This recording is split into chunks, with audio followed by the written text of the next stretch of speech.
Hi everybody, welcome to Live with Chaudhry. I'm at Future Labs Live here in Basel.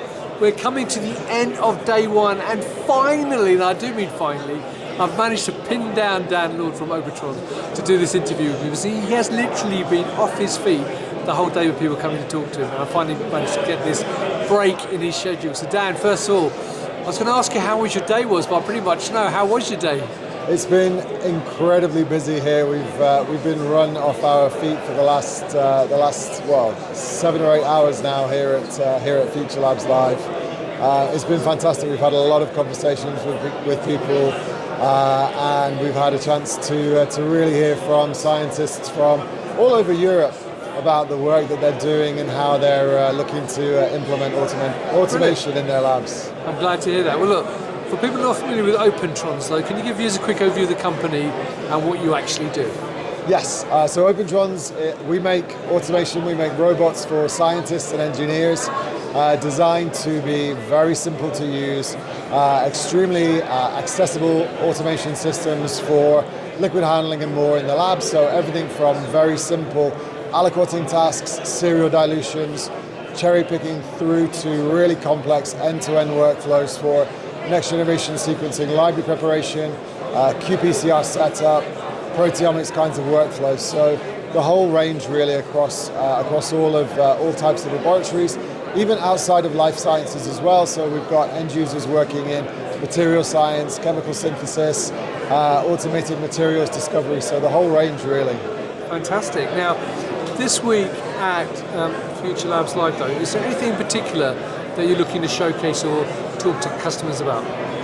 Yeah, absolutely. So we've just launched a few new things here at Opentrons. So one of those is the new stackers that we have. What they are doing is they're enabling our end users to really increase the throughput of the workflows that they have. So for really intensive workflows, things like 96 samples of next generation sequencing library prep, you're able to do that in a really hands-off way. So the whole workflow being hands-off, being able to do everything on the deck of the robot. Those stackers bringing additional tips, additional labware into it, so you're not having to constantly manually top up those things. The other things that we're showing off, we're getting a lot of great feedback on, are the new AI tool that we've recently launched. So what that has now enabled is even scientists who don't have any programming experience can really take advantage of the AI tool, use natural language to create protocols that then go into our protocol designer that they can then transfer directly onto the robots. And just talking to people, hearing about what's new in the world of automation, and really helping some of our customers to address the challenges that they have in the lab. Well, that's a good point, actually, because I was going to ask you, what are some of the common problems or challenges people are coming up to you at the show this week? So one of the things that people have talked about here is how difficult it can be to get the most out of the automation that they have in the lab. So very often, they'll say, hey, I've got a robot, a liquid handler from another company, but we feel as though we don't really get the most out of it. We're not quite sure how to program it fully. So one of the ways that we help to address that with Opentrons is having a totally open system. So if the scientists in the lab have Python experience, they can code in Python and transfer those protocols to the robot. If they've never coded anything in their life, they can use the graphical user interface. If they just they want something where they can really quickly walk up to the robot, within 2 minutes create a quick liquid transfer, they can do that directly on the touchscreen of the robot. So we don't force end users down one particular path. We give them all of the options available to them, and they're always accessible whenever you sort of implement that robot. Okay, I've got one more final question, but I wanted to show viewers actually the robot, because you've got one of the instruments here. So what instrument is this? So this is the Flex, and this is kind of one of our demo setups. So we have this. It has 2 pipettes on here at the moment. Yep. It has a thermocycler, and it has a temperature module in there. And really what this is designed to do is just to showcase some of the features of the Flex. So it shows the grippers moving labware from one place to another. It shows our magnetic deck here, which is for bead-based separations, both in molecular workflows and in proteomics workflows. and also the thermocycler and the temperature module there as well. All right, so I've got one question while this is running in the background. Yes. Final question for you. You've obviously got great robots, and there's people queuing up to talk to you today.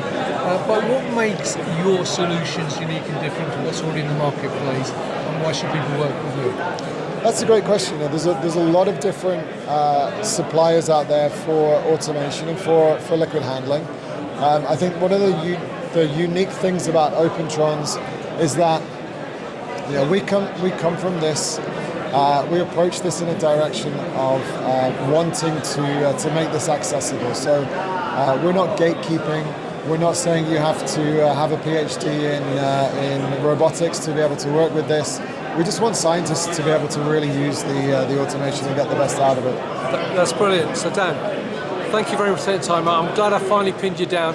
Not only to today, but pin Opentrons out to an interview, because I've been trying to get you guys to talk to me for ages. So I'm delighted you're doing one today. Well, you're obviously a great company. Obviously people are really interested in your products. You will be so busy throughout the day. So good luck with the rest of the time here in Basel. So viewers, if you're here at Future Labs, if you're lucky enough to get to the booth and grab the tea, then come to booth 83 and have a talk to Dan and the rest of the team and learn more about Opentrons.